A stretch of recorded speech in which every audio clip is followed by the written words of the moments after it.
প্রিয় বন্ধুরা আসসালামু আলাইকুম। আশা করছি সবাই অনেক অনেক ভালো আছেন, সুস্থ আছেন। আমি আল্লাহর রহমতে অনেক অনেক ভালো আছি। তিলকপুর স্টেশনে সন্ধ্যা নামলেই অনেক রকমের খাবারের আয়োজন চোখে পড়বে আপনাদের।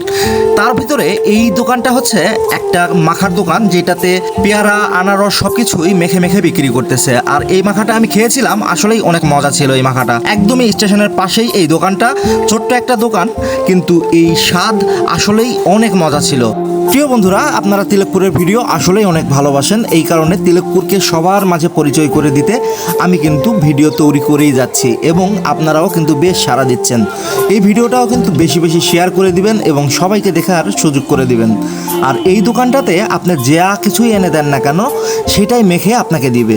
এই যে আনারসগুলো দেখতে পাচ্ছেন, এই আনারসগুলো কিন্তু এক একটা পুরোটাই কিন্তু আপনাকে মেখে দিবে এবং সেটার স্বাদও কিন্তু একদমই অতুলনীয়। সেই সাথে রয়েছে পেয়ারা, আর পেয়ারাটাও কিন্তু অনেক মজা ছিল। পেয়ারা মাখা খাইনি, কিন্তু আমি রিভিউ শুনেছি, আসলে অনেক মজা ছিল পেয়ারা মাখা। আর সেই সাথে অনেক কিছুই ছিল। আর এই যে দেখেন কত মজার এই মানে পেয়ারা আনারস অনেক কিছু। প্রিয় বন্ধুরা, আমার ভিডিওগুলো বেশি বেশি শেয়ার করে সবাইকে দেখার সুযোগ করে দেবেন। তো সবাই ভালো থাকবেন, সুস্থ থাকবেন। ভিডিওটা এখানে শেষ করছি। আল্লাহ হাফেজ।